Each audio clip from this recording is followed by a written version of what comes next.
It's time now for Countywide, a special presentation of Yavapai Broadcasting News.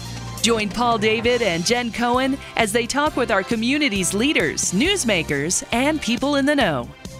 You'll hear about the hot topics that affect all our lives in Yavapai County. And now, here's today's Countywide. Hello and welcome to Countywide. I'm your host, Jen Cohen. Thank you so much for joining us today. Today, we're talking about the restoration of the Schuerman House. We're here with Janeen Trevillyan. She is the president of the Sedona Historical Society and the wonderful Sedona Heritage Museum. Thank you so much for being here, Janeen. Thank you, Jen. Thank you. This is an exciting time for you guys. It is. This is our biggest project ever as a small little volunteer organization. Wow. Here we go. The biggest project ever. We own 2 historic cemeteries, but they really just need landscaping. And then we got a historic building donated to us, and we moved it to the museum property and restored it about 4 years ago. Sure. But now we own this house, and it's on a parcel. It will stay on the land it's on, the original homestead land. Okay. But it is a major repair, reconstruction, preservation, and then try and reopen and get people back in there so they can have this experience and experience the people and stories. Wow, that is amazing. And what an incredible thing to add to the Sedona Historical Society file of wonderful things. This 1906 homestead. Yeah. It's very, very cool. Can you give us a little bit of the history on that? Yes. The Heinrich and Doretta Schuerman were German, and they came over here. He came trying to escape the Kaiser's army and being drafted. So that's going to be a whole interesting story to be able to tell on the property and draw conclusions to today and more modern time similar stories of persecution and immigration. But Mr. Schuerman came to Prescott. He had family there, went into business, became pretty successful, and he loaned money to a gentleman who was trying to homestead over here. When the gentleman bellied up on the loan and didn't make good on the loan, Mr. Schuerman came over, and believe it or not, that property was absolutely worthless. They couldn't sell it for anything, and now when you come out and visit the house, it's right at the base of Cathedral Rock where all the postcard pictures are taken. But back then it was worthless. So he and his wife moved to the land, and they started farming and building orchards, and they put in a big vineyard. They became major winemakers, probably one of the first 2 or 3 commercial wineries in the whole state of Arizona. Right. They ran. But then after they came and bought this land or had this land, they said, you know what, we can homestead too.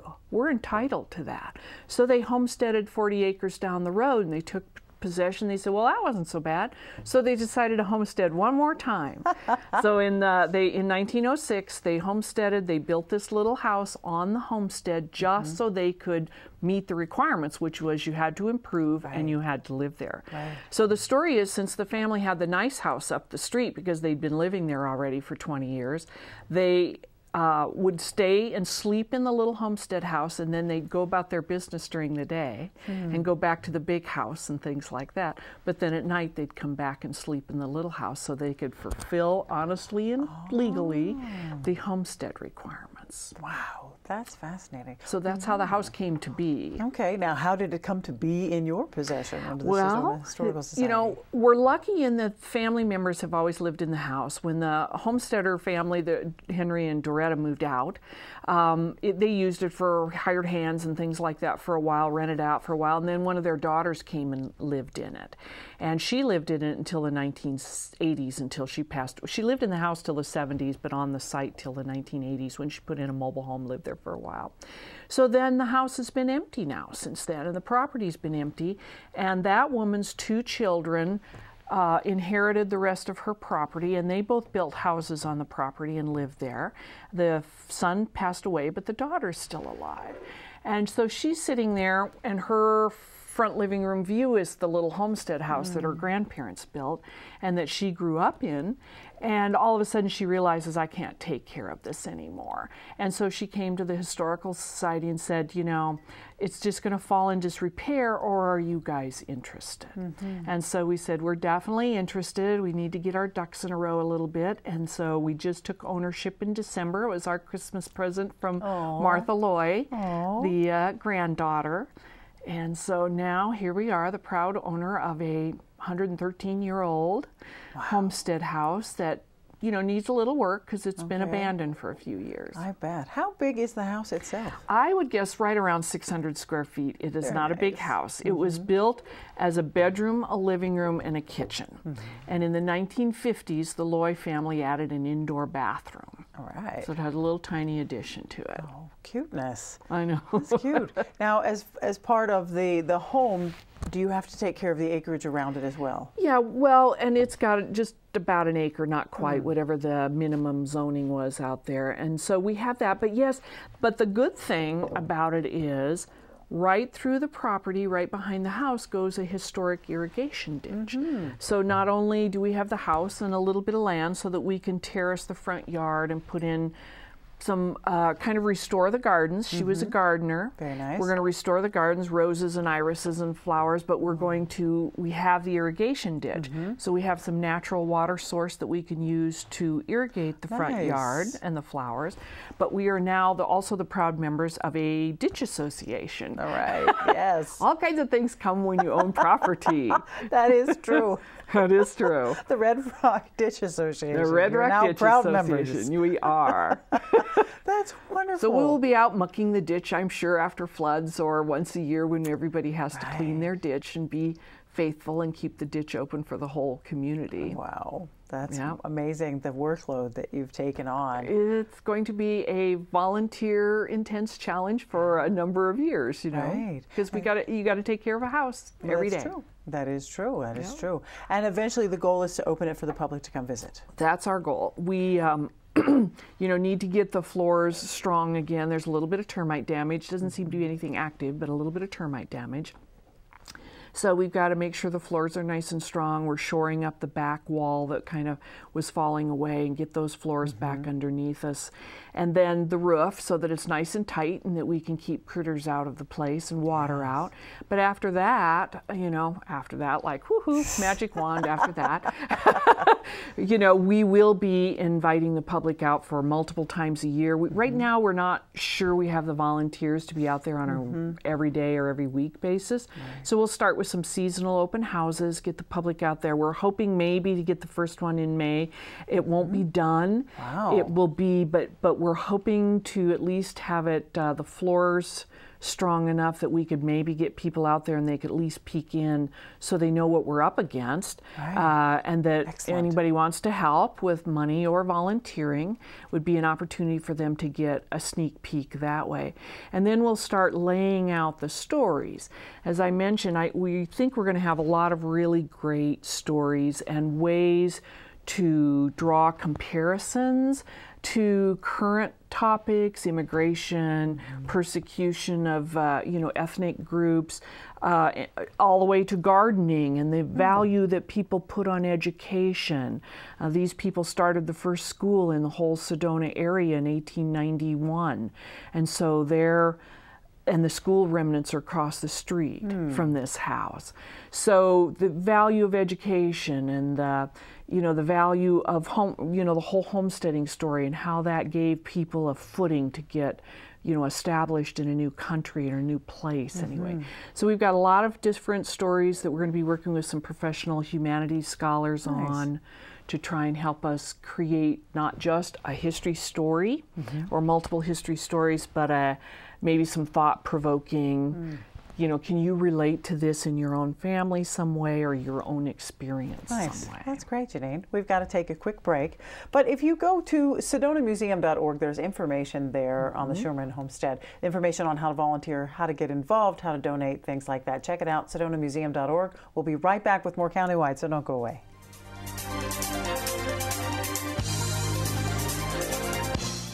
Do you feel like people are avoiding you? Don't be a dreaded spreader. Protect yourself and those around you from flu. Here's 3 things you should do. Get a flu vaccine each year. Take everyday preventive actions to stop the spread of germs, like covering coughs and sneezes and washing your hands, and stay home if you're sick. If you do get the flu, contact a healthcare professional right away and take flu antivirals if prescribed. Don't be a dreaded spreader. Take 3 steps to fight flu. Most of us want to make some type of difference in the lives of others. St. Jude does miraculous work. The fact that no one has to pay, it's a place where everyone is treated as an equal. Everybody is welcome here, and it doesn't matter, your religion or, what part of the world you're from, that just sort of all that is taken away. It just gives you some hope. Yo siento que soy parte de esa bendición que ese niño recibió al irse a su casa ya sanado. It's just a nice feeling to put your energy into something that really does genuinely make a difference in a child's life. There's just no greater gift. If we have the ability to help, then we have a responsibility to help.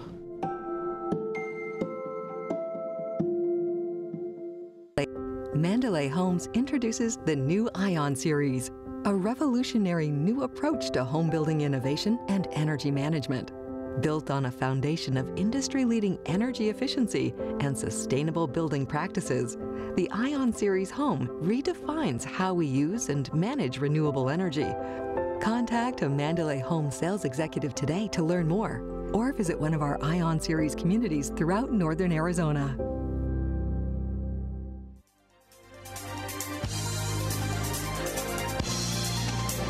Welcome back to Countywide. We're talking with Janeen Trevillyan. She's the president of the Sedona Historical Society and the Sedona Heritage Museum. Go to sedonamuseum.org. Check it out. We're talking about the Schuerman House. It is the most amazing homestead. It's one of the last remaining homesteads of the original families in Sedona. It's an important historical site. It's a gem of Sedona, and thank goodness you've taken it on. We hope that that's the way we all feel a few months from now. Well, your work started, it started before that, but on March 2nd, you really dug in. You did the clean out. That had to be interesting. We did. We just put a call out to volunteers. You never know what you're going to get. We had wonderful volunteers, plenty that day. It was going to be a rainy, cold day. Everybody showed up. We put on our little masks and rubber gloves, and we really dug in, as you say. But the family, because they had lived there continuously since 1906 and then used it kind of as family storage, they left a lot behind. And for us to do the renovations that we need to do, we really needed to clean the house so we could move freely and not do any damage to any of these items. So volunteers showed up. We turned into teams. 2 people took every room and some boxes, and we just started taking out all the family books, family artwork. Mrs. Loy, who lived there for 60-some years, she was a painter, so we have all her paintings and art sketches. We have children's games. The woman who donated it to us, we found on one of the closet shelves, her little tin toy stove from the 1930s. We found her father's World War I Army uniform in the closet still, in some of Mom's house dresses. Just as we went through, I was kind of maneuvering through things and helping people figure out if something was really trash or if we were going to keep it. And people would say, "Oh, look what I found. Oh, look what I found." So I got to run from room to room. I love it. So we've saved a lot. We've saved some original furniture we'll be able to put back in, be able to rehang the artwork. Nice. Oh, how wonderful. So it's been a little treasure hunt, too. Every time you open something or look, and for a little tiny house, but we just kept opening books, and there were signatures inside books and things like that. So just lots of fun little things we found. That's great.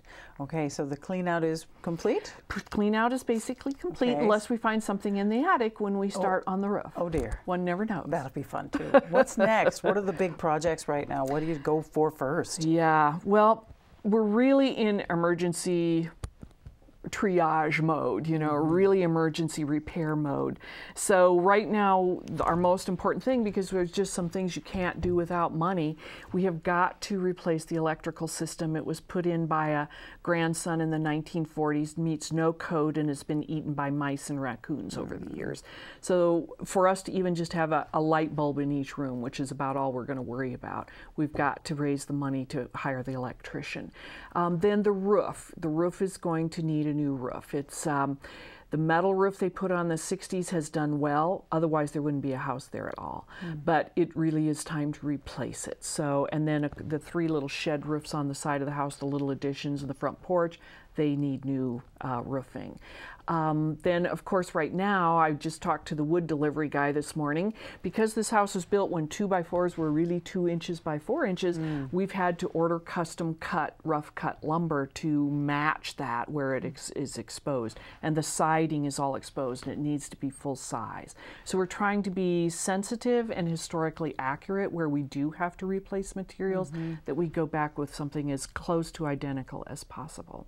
So, you know, the wood is not free, so we have to pay for that. So it's really the raising funds time right now to make sure we can do the emergency work, to make sure the building is really tight, dry, and pest-proof and safe, shored up underneath and safe. Wow. That's a lot. That's our priority. That's the priority. Got to be number one. All right. And how are you doing as far as funds go? Funds, people are starting to call us. You know, we're getting evidently enough word out that we're just starting to get out. We will be calling on some people individually. We're trying to have a special kind of a special campaign in the month of April. In the month of April, anybody who donates money will get a special gift if the money is $1,000 or more. We have a wonderful long-time Sedona resident, raised her kids here and family here, and she's given us that first $1,000 money and said, you know, I want everybody to match me up to $20,000. So that's only 19 people, and we'll have enough money to do the lumber and a lot of the electrical work and part of the roof.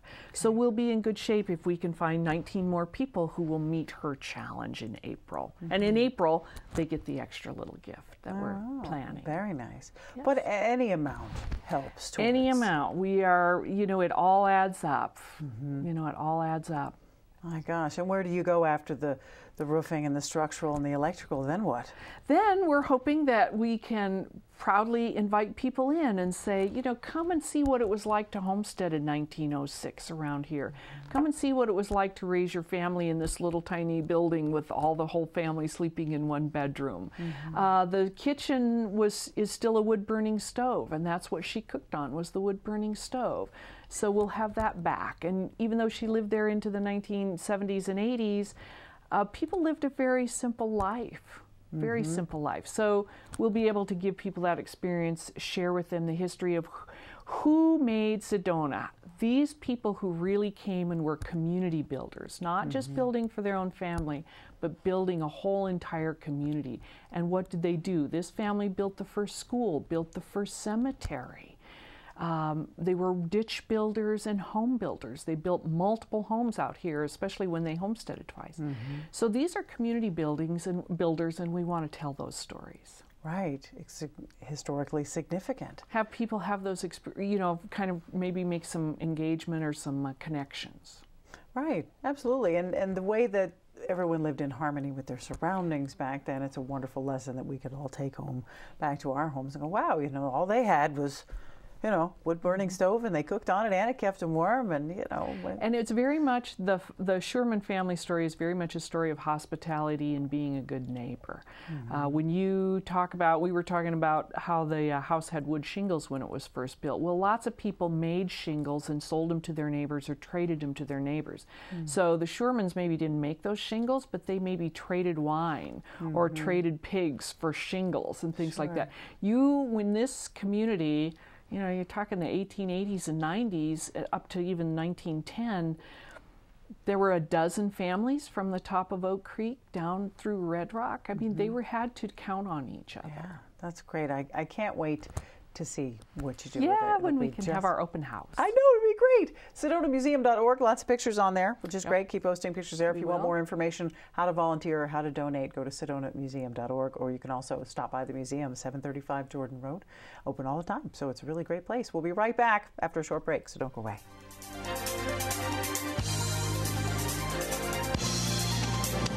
What does it look like when a life is truly changed? I feel a sense of accomplishment because I built a house. This house has brought us financial independence. It's a great place to raise a family. Strength, fuerza. When I look back where we've come from to where we are today, it makes my heart very happy. Potential. Potencia. For me, this house means all of us together. together. Security. Security. Every family dreams to have their own house. This house changed our lives. Habitat for Humanity is at work in your community and around the world.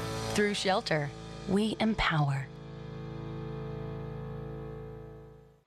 We develop quality citizens who keep our core, our country, and our communities side by side on the winning side. Not for glory, but for honor. For a code that isn't written or spoken, but lived. It's what we do. It's who we are. It's the battle cry of our fighting spirit. Battles won. See all the battles Marines fight to win at marines.com.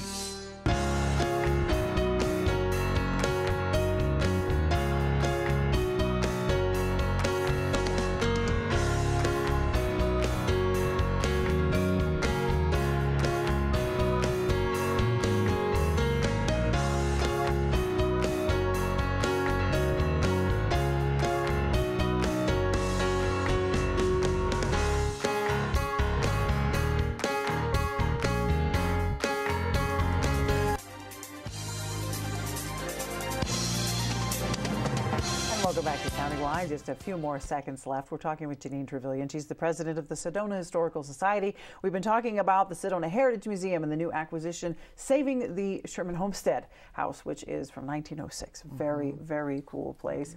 One of the original families, super important. If you want to get involved in this, if you go to sedonamuseum.org, you'll find information on how to volunteer, how to donate. A great thing is to sign up for the Homestead House headlines. It's a newsletter, Janeen. That's really cool to keep us up to date on what's going on, what your current needs are, how the goal is changed, where you're at in the open houses that you're hopefully funding and weather and work for, all comes together hopefully in May. Yeah, we hope so. So yeah, if they sign up for Homestead House headlines, those events will all be announced in there. And if something comes up last minute that we never realized, for example, the first time we put out a headlines paper, we needed somebody to remove trash and somebody to work with the Ditch Association on our behalf. People signed up right away because they said, oh, that's something I can do. The last headlines we put out, we need somebody to do the research to find replica linoleum. And so sure enough, within hours, somebody emailed back and said, I saw you need somebody. I love to do research. I will find you some replica linoleum. Nice. So you never know what we're going to need. And as we get into the house, little things come up. We're going to schedule more volunteer days, like the day we emptied the house of personal artifacts. We're probably going to schedule some landscape days and gardening days. Depending on what else happens, we might have some painting or wood treatment, painting and washing days. So if anybody wants to get involved and just kind of know what we're doing as we go along, sign up on sedonamuseum.org and stay in touch with us. Yeah, it's really going to take a lot of volunteers. It's going to that, and then over the long haul, there'll be opportunities for gardeners to go out there on a weekly basis in the summers, forever and ever kind of thing. So if somebody wanted to be a little gardening team or something like that. Security is one of our real concerns. Anybody who maybe lives in the Red Rock Loop area and would like to drive by the house every day or so and walk around and shake the locks and make sure nobody's, camped out or something going on. Nobody's homesteading on the homestead. homestead. Homesteading on the homestead. That's a good one. We would love somebody to step forward and say, that is what I can do. I can come and just check on the place for you. Great. Lots of opportunities. Yeah. So call the museum, 282-7038, and ask us or email us at info@sedonamuseum.org. My name's Janeen. I'm happy to call anybody back, email back, and, give them some direction, and we'll all get right on this. Wow, that's great. Now, your original goal was $200,000. How do you think, is that going to be about right? We think so. I mean, and we're really working on the first phase, which is a portion of that money we need for the emergency repairs and get the place taken care of so it's really openable again. Nice. We will at some point need to put in an ADA restroom building so that people who come out there can have a facilities. And then we will need to do some improvements to some adjacent areas to create some parking.